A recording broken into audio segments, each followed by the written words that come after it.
Okay, so this session is going to be about understanding good posture. I don't talk a lot about posture on the private website. You don't hear me talk about it in a lot of videos. It's more specific to the player. There's certain things that I look for, and I don't. The reason why I don't go over posture on the site is because you can play.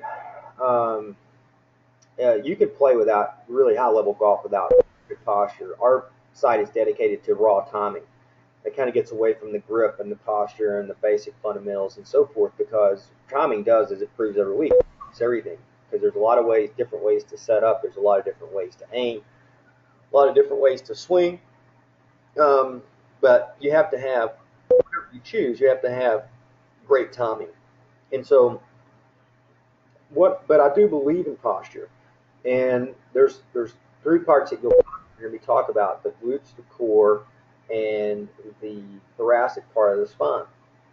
And because the golf ball's sitting below us, as we know, we have to incline our bodies over. And as soon as we start to incline our bodies over, we have to bend from our hips and our spine down.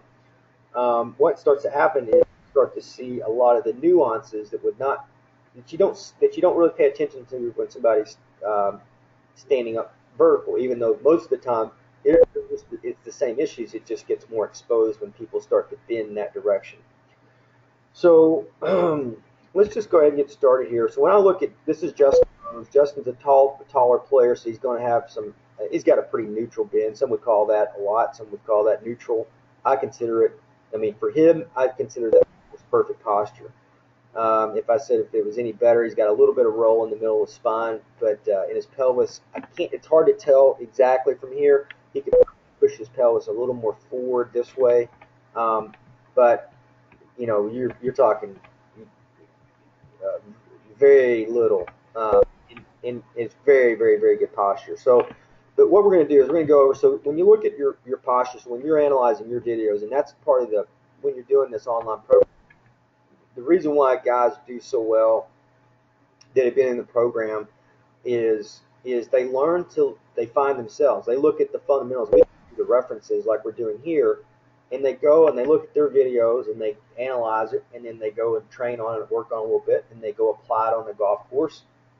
When they're finished with that and they're done, whether they shoot great or they shoot bad or they shoot in the average, they will reflect, adjust, and evolve. And that's always going to be the scenario with us. And you just repeat that process. Every time you're going to work on your game, you go put the study into whatever area it is, if it's putting or chipping or if it's full swing.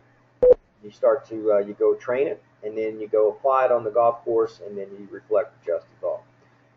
Go back to this posture here. So I look at the bend from basically the lower part of the spine to the upper part of the spine.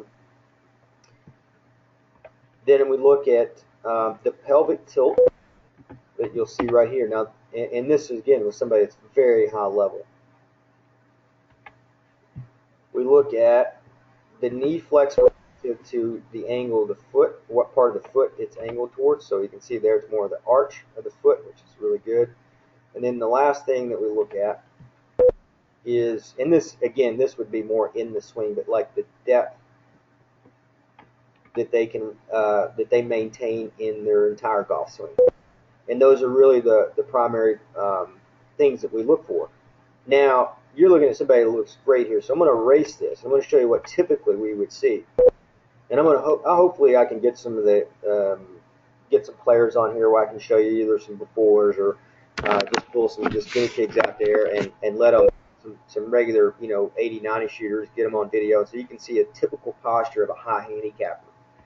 And what you would do is, instead of having this angle that you see, nice clean angle to the top and a straight alignment to the ear, you would see typically more a player stand straight up like this with a lot of knee flex. This way they'd have the knees flexed typically either straightened, that's a bad line. They will either their knees usually won't be right there. Their knees will either be flexed or straight where the kneecap would be there, or it would be flexed so much that it's out over the tip of the shoe. But it's usually not in the arch or to what we consider the tongue of the shoe, which is really the best. So you would see also with that, you would see instead of having this nice pelvic tilt, it would be horizontal. So their body angles would be more like they're playing golf or baseball. It'd be more like they're aligned this way. If you look at Justin Rose, if you just use your eyes here and look, you can see that he's got angles throughout his entire spine that are downward towards the golf ball, but yet he's rooted. So he's got resistance from the backside. So that makes a perfect alignment through the center of his body. So he's balanced right through because he has this angle and a nice straight spine alignment forward, and he's got great pelvic tip, but he's got resistance from the backside. So that allows him to work through his center, even though he's not working on a horizontal plane. He's working on an inclined plane. He's got a bend to it. This is very important to know. Very important, and that's why we're talking about it. This is something that everybody can work on. One thing about basic fundamentals like your grip and your setup and your alignment and posture is there's two things to this. There's yin and yang and everything. One is literally anybody can get a good grip and fairly good posture like this. Doesn't mean you're going to play well, and good alignment and all those things. It's pre-strike, pre-hit fundamentals, right? And pre-swing fundamentals. So basically what that means is it's something you can do in your home. You can just hold a club, you can grip on your grip there, you can work on your alignment, you can work on your posture, all those things and at home. And one thing I would tell you to spend the most time, and it always differs from the player.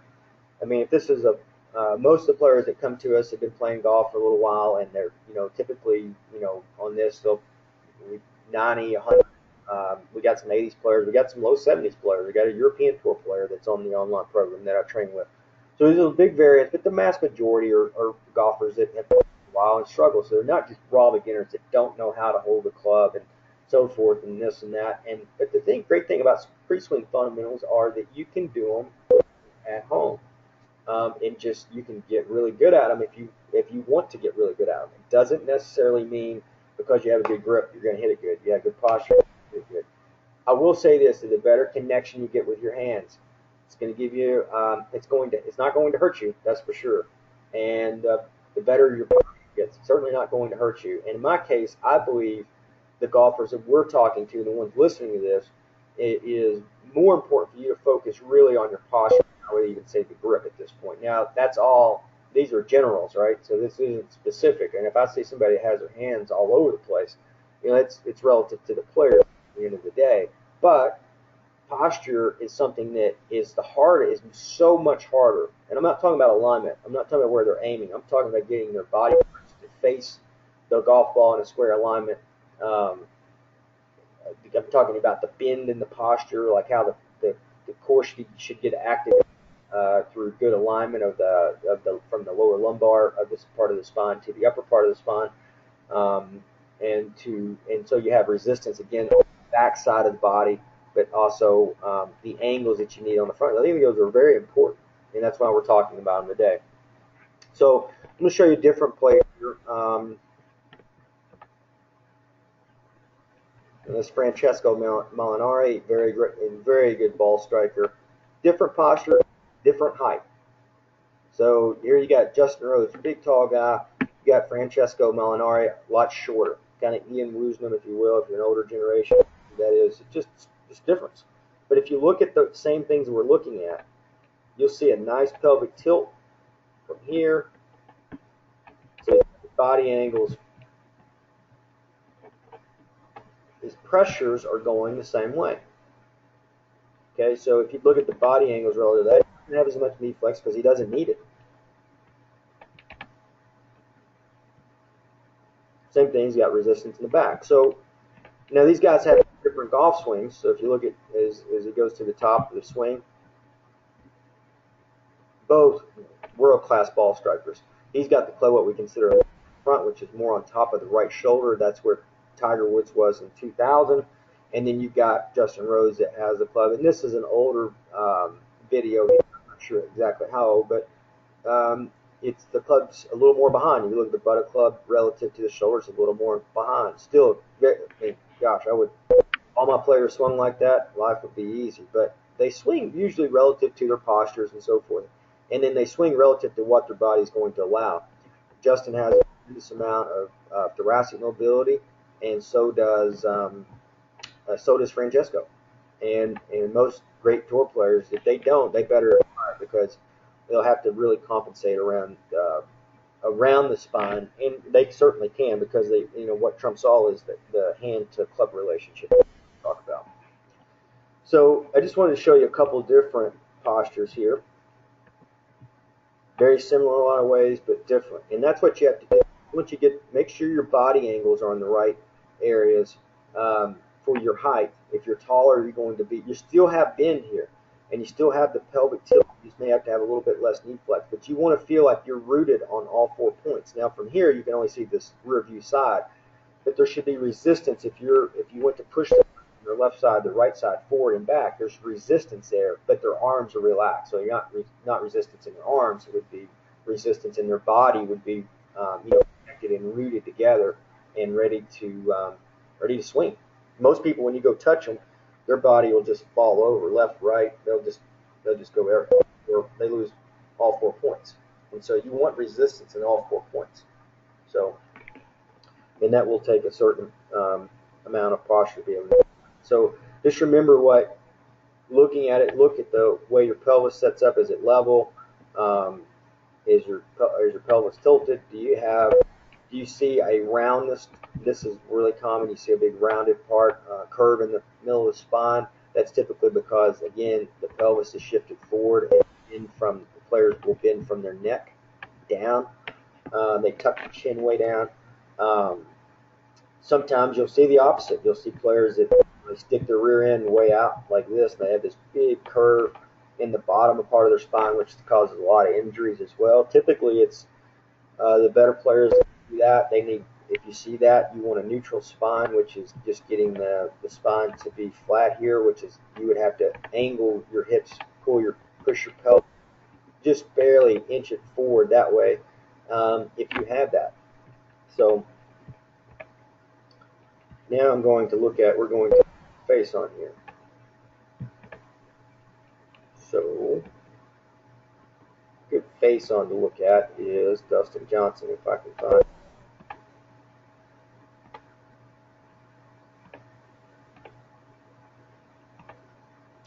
That's a good one, but I want to use it. So it's got a leg swing.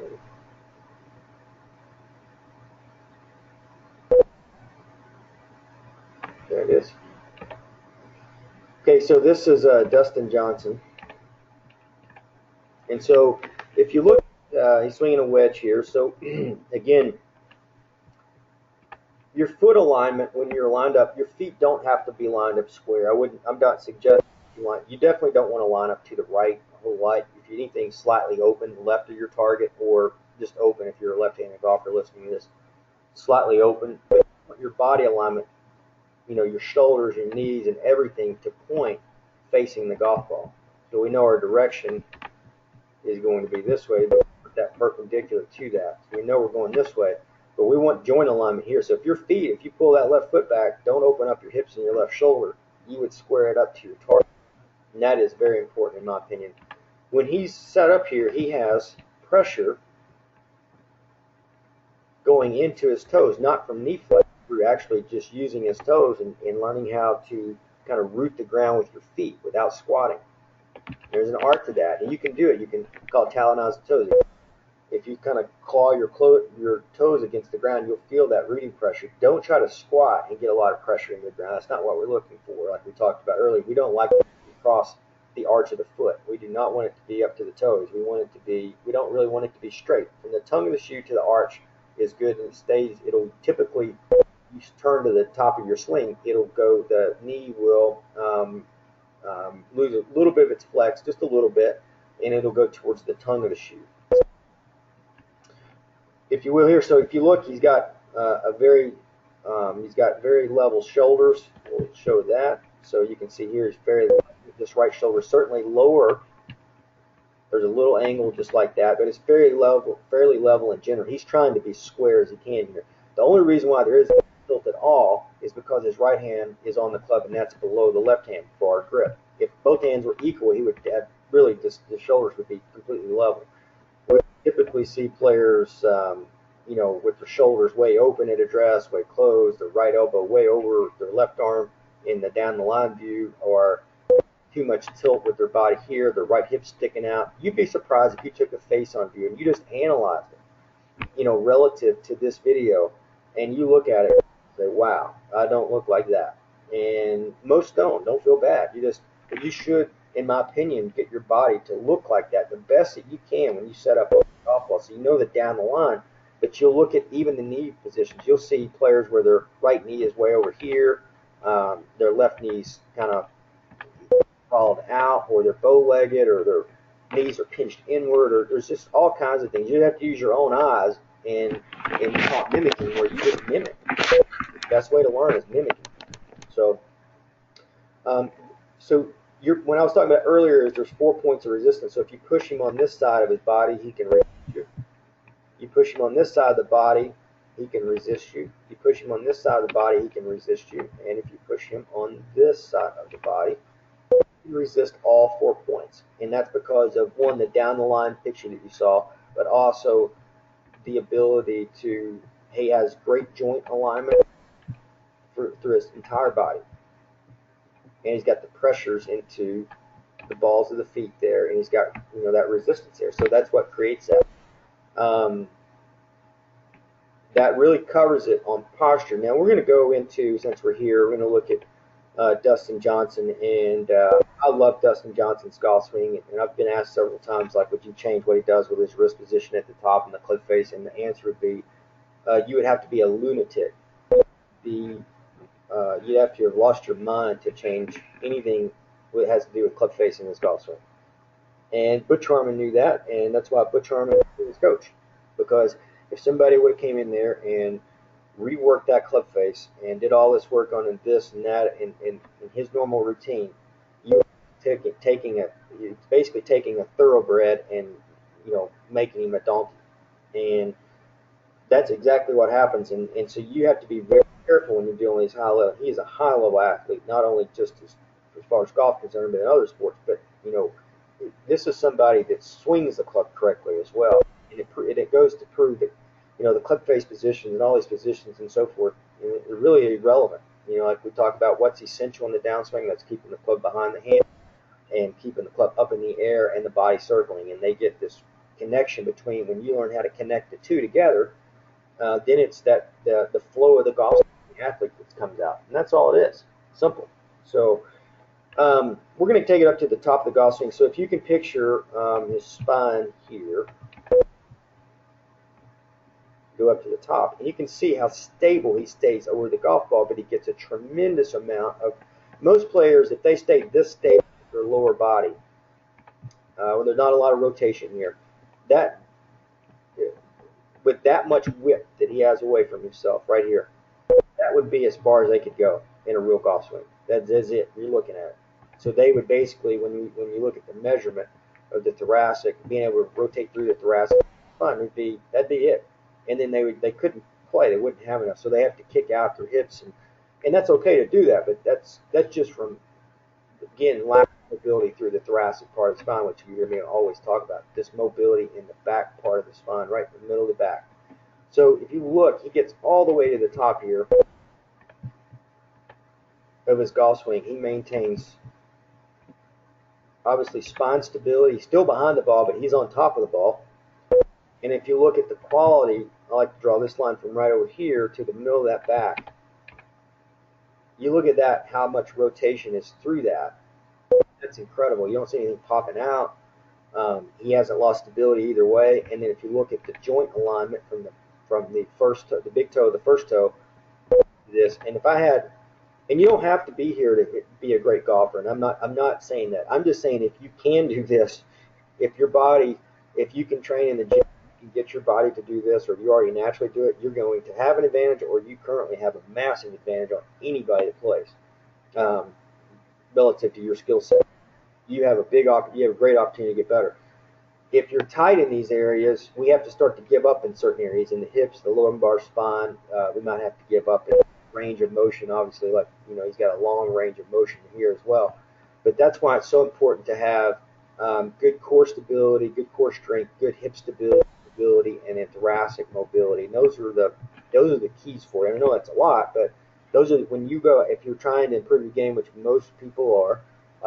Those are you should only train really in those areas every day. It's not about how big his biceps are. You can see here, he's not got big arms. He's not this monster bodybuilder. He's a rotational athlete. And his rotational sport happens to be golf. You could see somebody the same frame. It's a field goal kicker or a quarterback. It's being able to when you look at somebody like a Tom Brady that's quarterback, they have this great thoracic mobility right here. They have this great range of their arm. They have ability to create a lot of torque without losing stability in their hips and all these things. And those are things that we should be trying to do. We may not be able to get to that, but why would you not want to try? That's the goal is to try to get your body to where it functions as high level and push those boundaries as far as you can go in those mobilities and stability area. And when somebody says, "Well, I think I'll go do CrossFit," CrossFit's going to make you typically weaker in those areas by doing the pulling movements and doing the pull-ups and the push-ups and all those. You're going to develop your upper body, create more tightness in that upper body that you already have, and you'll typically you might lose weight, but you're going to tighten up those areas that we talk about. So it takes, and I'm not trying to wreck on CrossFit. I'm trying to tell you the truth. If you look at players that do CrossFit and they're trying to play golf at the same time, and I've got documentation on this, that they just don't play near as well as when they're doing training like with us, with and functional training, and opening up the mid parts of their spine and opening up their hips and getting strong quadriceps and glutes and using the whole body as a whole. You may not look like somebody that's from P90X that's been training push-ups and sit-ups every single day insane, but that's not your goal. Your goal is golf. I can tell you one thing: it's not near as hard to do functional training, in my opinion. You don't have to go through these crazy cardio workouts and throwing weights around and doing wind sprints and doing all these crazy things that are probably going to get you injured faster than it's going to help you. So, this is where if you go to our golf fitness page, so many things that talk about the forms and how to do things, and anybody that's on those that you see a YouTube video that didn't come from directly from me, I can either tell you I've either personally trained with them or I believe in what they're doing. They fit within what our model, and that's why you would see somebody else's video potentially on our site. It's got to fit. It's got to be something I 100% believe in, or it's not going to be on there. I can assure you that. And since we're talking about that, the other thing would be is if you see another video pop up from YouTube, don't watch. I mean, we're not advertising anything else other than the face value that you see. If you see it, that first video, watch it. I wouldn't dabble into other stuff because there's no telling where you'll end up with all that. What I promote is what you see on our website, and you'll see constant on that fitness page talking about thoracic mobility, the core stability, the glutes, and then the range. And that should be every player's goal. And that's about as good as it gets right there. It doesn't have to be there. Again, find your swing. But as far as function, that's the way it's supposed to look right there. So anyway, I hope that this really helps you. I know that this wasn't something that you see a lot on the site. This is really what we call pre-float fundamentals. So this is before we get into the swing and the float. Next video that I'll do will be a visualization of what it looks like, what the float looks like in real time, but then also in slow motion. And proven is one of the most popular videos of all time. And they did a study on this, and I think it was Stanford that they did this. And they put all these golfers in there. They're all novice golfers in the room. They had training aids, and they had all these magazines, and they had videos that they could watch to learn. And they did this really intensive study. And after the study was done, they found the thing that helped all the golfers the most, and it wasn't even close. And what that was watching a golf swing. It was a high-level PGA Tour player that had his golf swing, and they didn't talk about it. They didn't do anything. They just had their eyes, and they watched it over and over. And I think it was for about an hour. and that helped them more than the instruction, everything that they had done, everything that they had tried, the training aids, the videos, the articles, all that stuff. That just watching that, they had instant feedback, and you were starting to see changes in their golf swings, and their games, and their scores, just from watching the video play back over and over and over and over. And so we're going to do some of that on the next video, which is going to be the float. Now we'll be talking every now and then, but there'll be times where I let the video run, and I know it will help you. But to make your float better and your transition better and your impact better, don't really overlook this posture, because I'm telling you, if you can get that and you start to think posture, I think in your golf swing you'll start to understand why it's so important to train posture in your daily life, so that it helps you both in your daily life and in your golf swing. But anyway, I know this is a long video. Most of our videos are very long, but I know it'll help you if you can go through all the details and just watch it and listen to it, and use your videos to compare, and just keep working on it, guys. Take care.